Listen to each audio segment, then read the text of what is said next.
Hello, everybody. This is the final podcast of 2024. This is a really significant year for the IBD, as from the 1st of January, we will officially transfer into the Chartered Institute of Brewers and Distillers.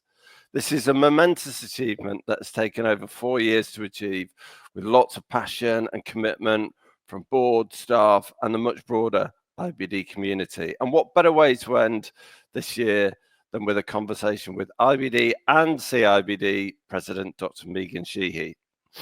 Based in Adelaide, Megan has 24 years of experience in the barley, malting and brewing industries.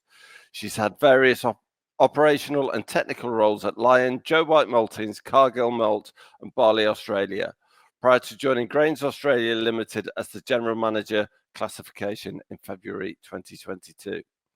Megan holds a PhD degree in food microbiology from the University of New South Wales, as well as a bachelor's degree in chemistry and microbiology, and a bachelor's degree with honours in chemical technology from the University of South Australia.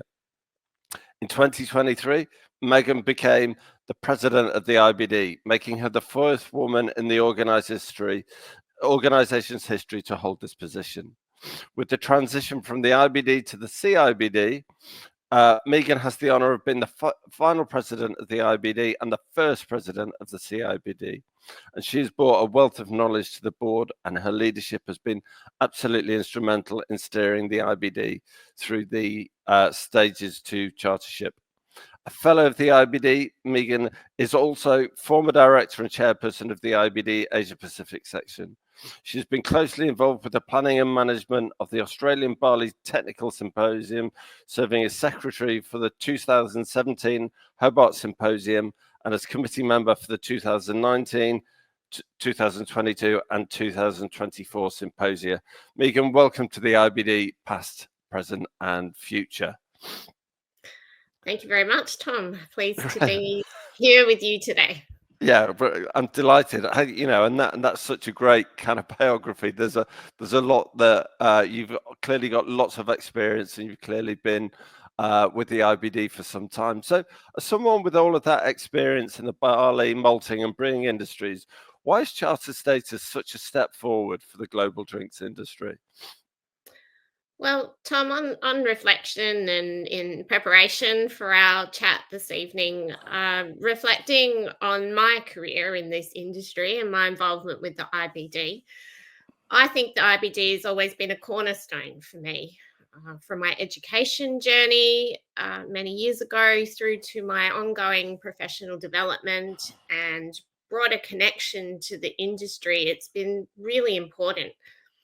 And as a personal reflection, the IBD has not just been an educational institution, but an organisation that has fostered community and continued learning and networking for me.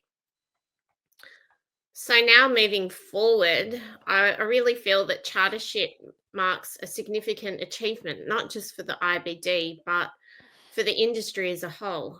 It provides that additional seal of excellence, which is a recognised standard of achievement worldwide.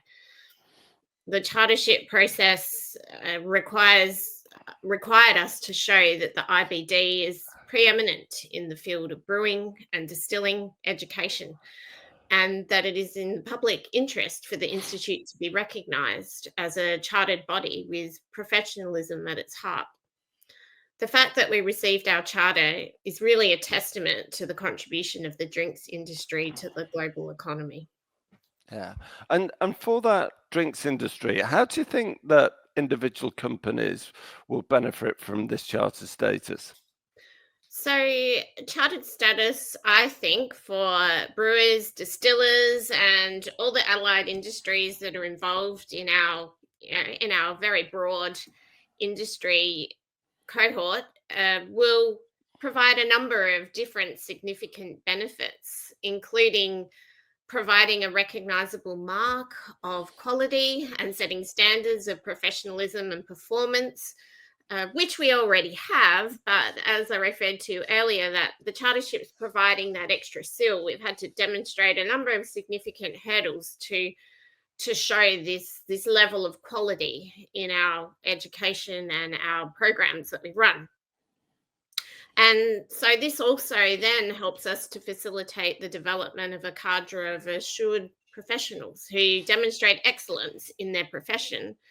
And it also provides an opportunity to develop the best talent in the industry, addressing globally needs for qualified and assured brewing, distilling, and allied industry professionals. Yeah, I mean, it's so important in terms of charter status, giving companies that confidence of the quality of the education that either their existing staff or their potential hires have been through. And also from the start of next year, IBD or CIBD members can use the new post-nominals MCIBD. And we've also developed this new professional development pathway for them. How do you see those individuals benefiting from chartered status? Well, I think it's really exciting to see the evolution, in particular, of the CPD journey as part of chartership. So I think this really enforces the mindset that we are continually learning throughout our professional careers. Mhm. It doesn't just stop after a given course or qualification. Uh, Hopefully, we can encourage our members to embrace this opportunity to use post nominals. Again, that's been something you've always been able to use, but maybe people haven't thought of it or haven't thought that it means anything significant. Hopefully, this is a chance to reset with the chartership and show that this is something you should be proud of putting against your Yeah. name in your on your CV, on your email signature, various things like that. So, encouraging our members to use them to elevate their profile, and it can enable potential employers to see that they're undertaking professional development activities that are keeping up their skills and knowledge.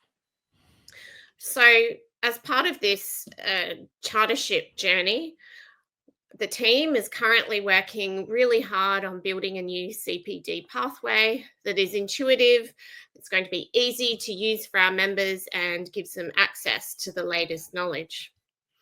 Brilliant. At the AGMs that we had in September, we had overwhelmingly positive feedback for this transition, as you recall, Tom, Yeah. and the organisational changes that come with that. And that gives me and the team and the board of trustees real confidence that we're on the correct path on this journey, and that this transition Yeah. to becoming the CIBD will assist our members enormously as Yeah. they progress forwards in their careers.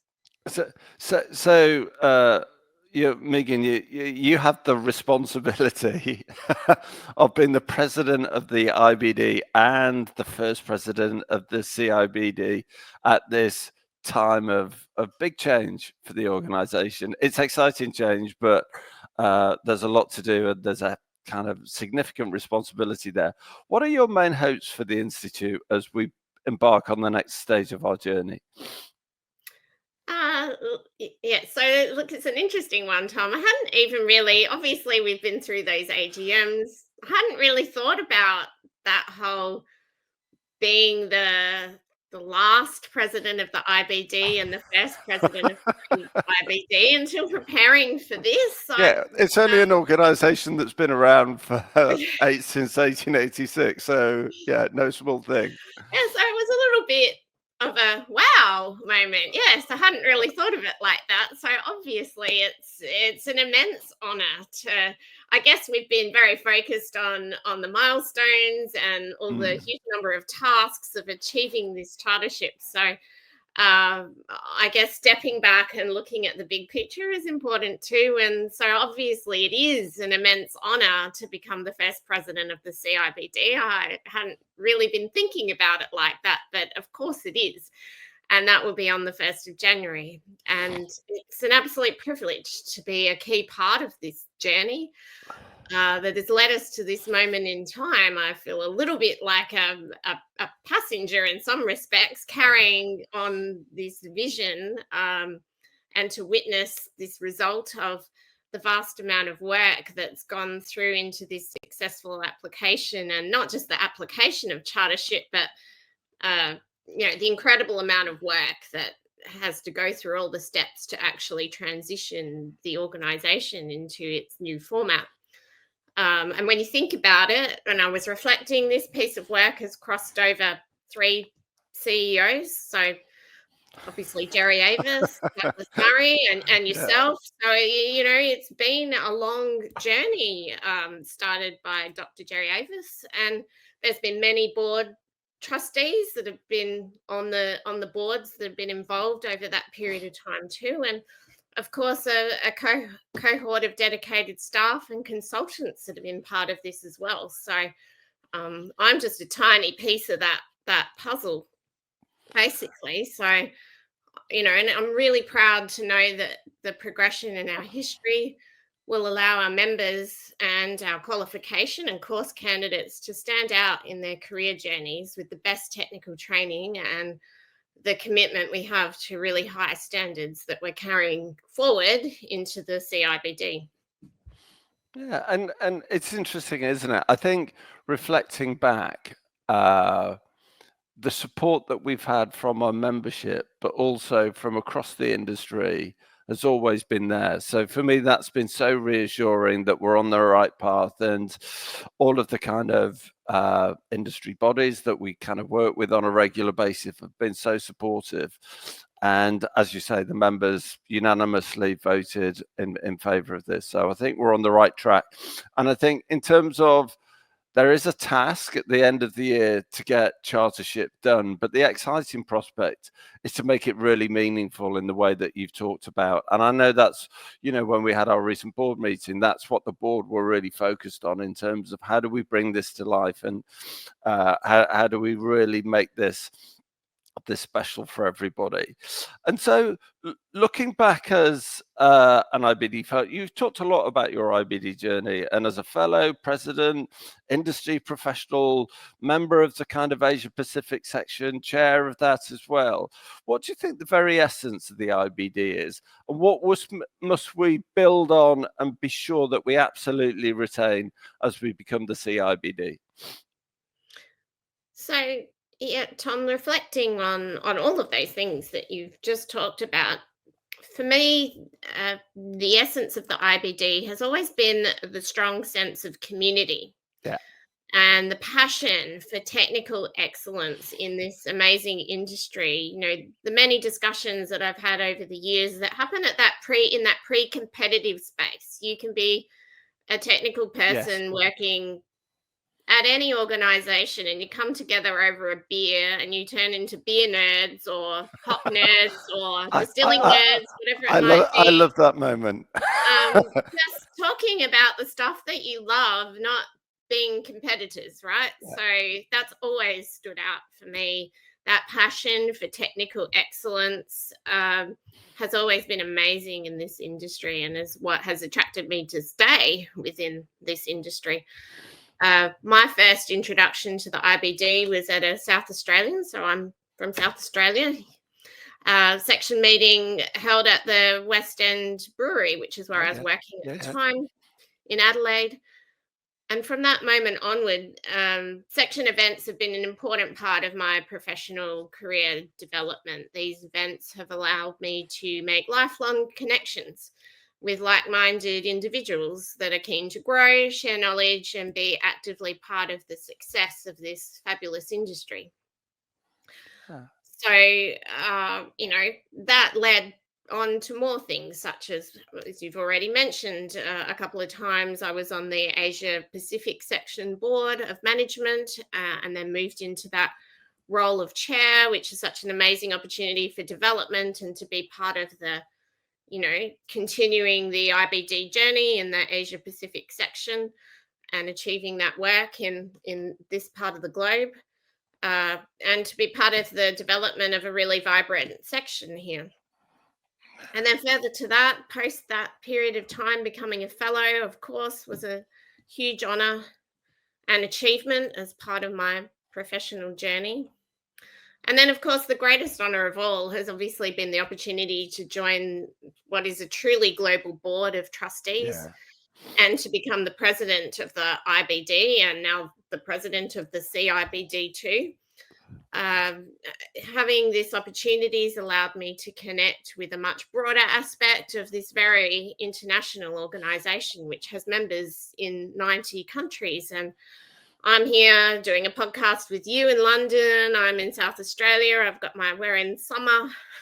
We're having harvest. It's my background at the moment, and we're just chatting like we're next door to each other, and we're truly, technology allows us to connect in ways that we've never been able to connect as well in the past. So it means that we can, continue to evolve all of our programs and our CPD programs, and that our members and course candidates can connect not just with the people in their local sections, but globally. And of course, the BDI and the journal publications provide that comprehensive source of worldwide information to keep us all connected as an industry. Yeah. So I think I've touched on a lot of really strong elements there that have made us great in the past, that we should retain, and we can continue to build on and enhance and strengthen that offering of our organisation in the context of a chartered body. Yeah, and that's great. And I think what you've said there is just so important about retaining that human element. It's very important that our IBD qualifications are accessible, and doing that through digital is important. But we must never lose what makes the IBD or CIBD unique, which is the kind of network and fellowship of people. And so this year has been full of big and small milestones, and we are rapidly approaching the end of 2024 as we record this at the start of December. So what are your kind of personal reflections on this year, and what are you looking forward to in 2025? Well, this year, of course, has certainly achieved some major organizational milestones. Of course, the ultimate highlight has been receiving the Royal Charter in January 2024, which was an incredibly special moment. Yeah. However, and we've talked a lot about chartership, but there certainly have been some other key milestones as well, such as the IBD celebrating its 138th year. And of course, we've had the important events of presiding over the last AGM of the IBD and the first AGM of the CIBD. We've also had, as part of that chartership journey, the Asia Pacific section receiving the official go-ahead to become the CIBD, as it's a registered company name here in Australia for the AP region. So there are really big things that we have been celebrating this year. I think another particular highlight for me was the presidential dinner held in London in September, which was fabulous for me to be able to be there and attend. The board of trustees, special guests, key industry stakeholders, members and staff all came together to celebrate chartership and our history, our journey as the IBD. We had some very fantastic presentations during that dinner, and it was also for me indeed a special moment to have one current and 3 past presidents at that dinner. I don't think that happens too often, and you can sort of add 5 into the mix really with Raphael as the incoming president there too. And further to that, to have 3 of the 4 female presidents of the Institute's history together on that evening. So Special great night. photo opportunities, which I'm sure some of you would have seen on the socials at the time. So that was a really fantastic evening and very special, and lots of great memories captured in those photographs. And really, I guess now it's with that much excitement and anticipation that we move into the final few weeks of putting all the nuts and bolts in place to officially becoming the Chartered Institute of Brewers and Distillers on the 1st of January 2025, which is certainly a historical and momentous way to commence the new year, which is going to be very exciting. Or maybe not such an exciting first couple of days of the new year for the staff that we need to make sure it's all working right. But for the rest of us, it will be incredibly exciting. Yeah. I mean, So, yeah, yeah. on that, the staff are working so hard.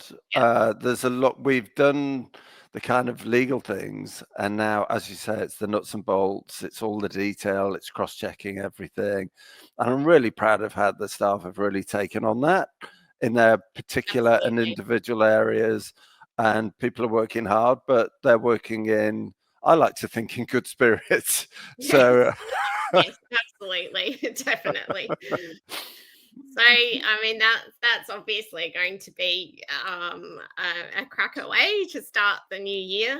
And then looking just a little bit further into the year, we're very much looking forward to the upcoming Asia Pacific Yeah. APAC convention in Tasmania, which is the 3rd to the 7th of March 2025. So, if you're thinking of coming out to Australia, I can highly recommend it. This will be our first major in-person event after becoming the CIBD. And for me personally, it also takes me back to the location of the first APAC convention that I attended back in 2006. So it's kind of a nice circle to be able to attend that and give an address at the convention as president. So I'm really looking forward to that.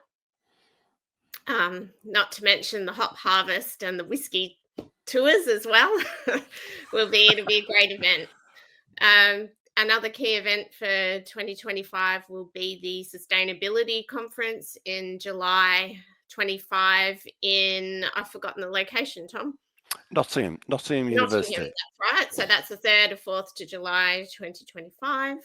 So these events, they're just a couple of the big events, but of course there are a lot more section events that will be happening all throughout the year. And these are an important opportunities to connect with our community where we can all learn and network. So we encourage you to look out for further information and register for these events if you can. Oh, brilliant. Sorry, Megan, I Oh interrupted. no, I was just going to say, and finally, I look forward to seeing our membership and course candidates benefit professionally and personally from the introduction of chartership and all that's going to come along with it, and reiterate that the CIBD team is here to support them with this journey. Perfect. So Megan, that brings us to the end of our conversation. We're at the end of 2024. Have you got a message for our kind of our members and our volunteers? Well, look, I hope everyone's enjoyed today's podcast. And really, I think all that's left to do now is to wish all the IBD members, students, volunteers, industry partners, staff, trustees, everybody who joins us on this journey or who might be watching the podcast at this moment in time. We wish you all a safe and happy holiday season and look forward to connecting with you in the new year as the CIBD. So thanks for hosting the chat tonight, Tom. So that's an absolute pleasure. And as always, your kind of passion for people and the IBD just comes through so clearly. And I'd like to absolutely echo that happy holidays message and look forward to seeing everybody, hopefully in Tasmania or wherever the CIBD will be in 2025. So thank you and happy holidays.